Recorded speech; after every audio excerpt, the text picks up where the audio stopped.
I wanted to obnoxiously eat something while I was filming this video, but I immediately decimated the carrots I had. I just got the stems. I want to talk about the addition of the male wellness category in a bodybuilding competition in Brazil. How did I become privy to this information? I go to the gym, so Snapchat thinks I want to see fitness stuff in the recommended Snapchat, the Snapchat newsreel garbage section, right? So somewhere in Brazil, they introduced a new bodybuilding category. They added a new one called men's wellness. Now, what is men's wellness? Men's wellness is women's wellness or something is where it comes from, and it's men's wellness. So men's wellness is, the typical, instead of the typical bodybuilder physique, you want the broadening of the shoulders, the small, and then to the small waist and lower body section. You want the Dorito shape, right? So instead of that, men's wellness is a category that focuses on men, the male bodybuilders, achieving the wellness physique of female bodybuilders, which is like the big ass, the big legs, and the sort of making it protrude from the rest of the body, so the slimmer top of the body, and then you got ass, you got legs so fucking strong that you're rivaling elephants. It's a thing they're adding to a competition. What did this rage bait Snapchat story have to offer? It introduced me to some bodybuilder influencers. What did the bodybuilder influencers have to say about the men's wellness category? What are the experts thinking? It showed this guy called Greg Doucette. He was introducing this to his YouTube channel for rage bait content. He explained what I just explained about what the new category is, and he then followed it up by saying, had me confuse my sexuality for a bit, and I think that's a funny bit. And then he immediately went to mocking the sport. So it's like, why were you appreciative for a second? And I'm not saying he was like genuinely sexually interested and appreciative, but I think if you're making a lighthearted bit like that, like you're comfortable enough to joke about that, I think there's good intentions. But no. So why did he switch it off? Well, he switched up his positive thoughts on it because he has to perform to his audience as an influencer. He has to spread his common narrative that he's expected to spread within the community. The take that the bodybuilders are saying, they're not having it. They're not enjoying this new category. Instead of being marveled at innovations in their sport and seeing the new opportunities and what it could bring new people into the sport, they're against it. So what are the comments? There was a confused comment where this one, I like genuine.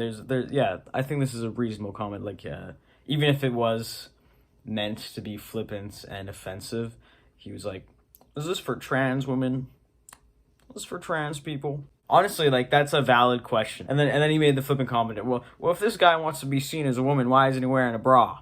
This guy just has a huge ass. I don't think he's a trans woman. I think it's very valid if there are trans women who want to leverage their more feminine bodybuilding physique, if they have body built in that direction, if they want to leverage this competition as a place for them to participate and show off their body, makes sense. I don't think the question, is this for trans people, is inherently offensive in this case, because I think, there definitely will probably be trans women who are going to participate in this category. The other critiques were, this is just a category for people who aren't willing to put in the actual bodybuilding work. They want participation trophy. We're making a category for people who don't try. These are sort of direct quotes from what I remember of the Snapchat rage bait video. I'll watch the actual video in a bit. I don't think that's a valid critique, really. Well, I mean, I guess it's his opinion. Just because someone isn't bodybuilding the Dorito shape, if we're going to call it that, just because someone's not doing that shape, the idea that if it's not that, it's invalid. First off, this guy completely exposed himself as hating female bodybuilders, and maybe he already does. He basically said that building that physique that's within female wellness bodybuilding is worthless, and a participation trophy if you win in that category. Just as is the men's category of it. completely disregarding the fact that it's incredibly hard to build a physique like that. This guy did not, like, let me say, this guy had a huge fucking ass, huge fucking legs. Like, bro was jacked. Just not in the way that is traditionally jacked within men's bodybuilding. But this new category is going to have precedent to categorize him as bodybuilder jacked, and that's what people don't like, because they think it's a participation trophy. Just because it's not the category, it's not your category, man. It's not. Don't compete in it. I don't. It's a little silly of an issue here. Some guy, I don't know if it was the same guy. One of them was saying, "Is this what 2024 has come down to?" They're dog whistling the fall of Western civilization. The men are becoming soy boys. No, I think the fact that this guy had appeared to compete in this category, not just I'm going to compete in this in the future. That we had a specimen. We had a specimen to see what this would look like, and he was a jacked specimen.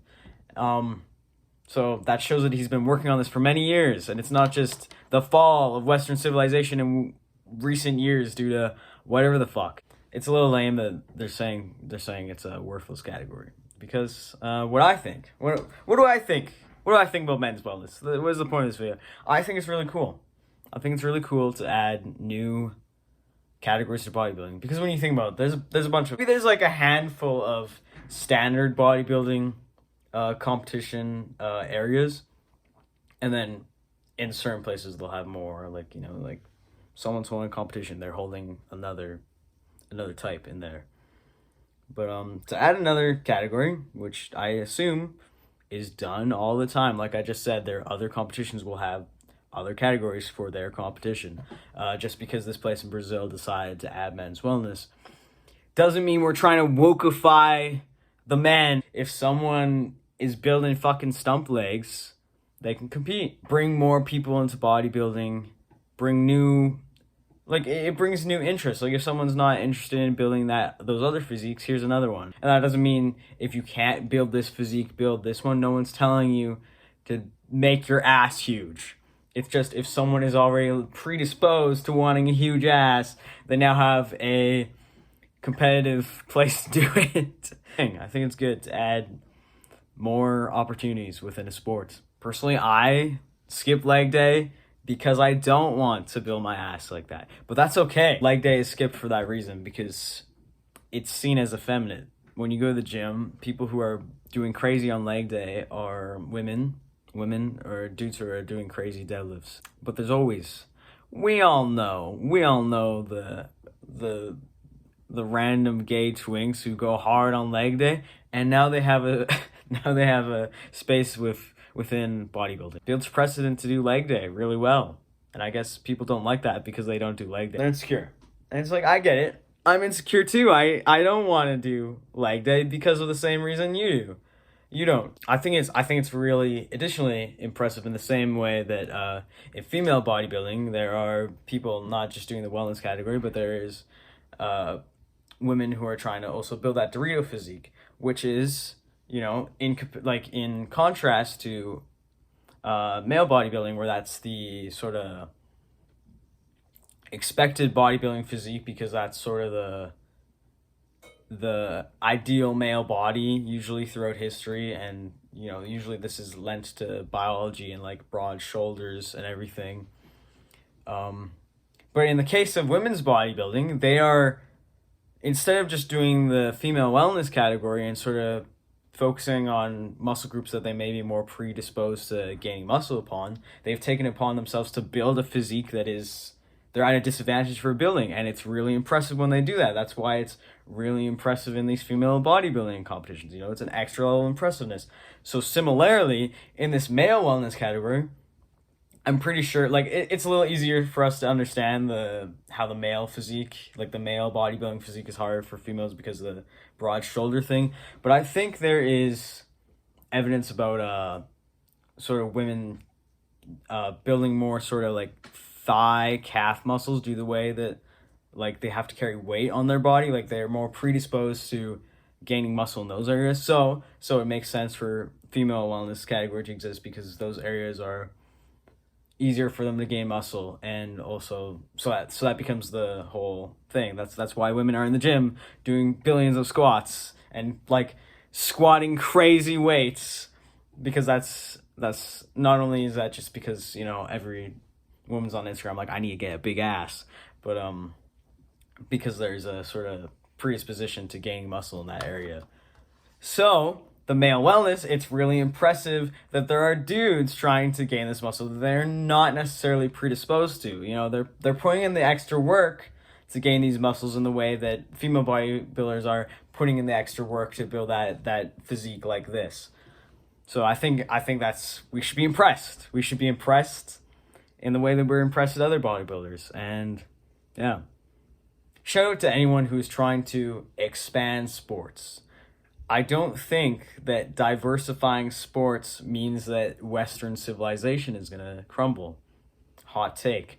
And I bring this up because this is the narrative that these influencers were saying, which is crazy. Imagine you see there's a new bodybuilding category in Brazil where men are getting huge asses, and your thought is like, 2024, what are they doing to our men? Like, what are you, just because one huge ass twink in Brazil has a huge ass does not mean Western civilization is falling. I think that just because we don't want to do something doesn't mean we should stop other people from doing it. Just because I don't want to do leg day doesn't mean that no one else should do leg day.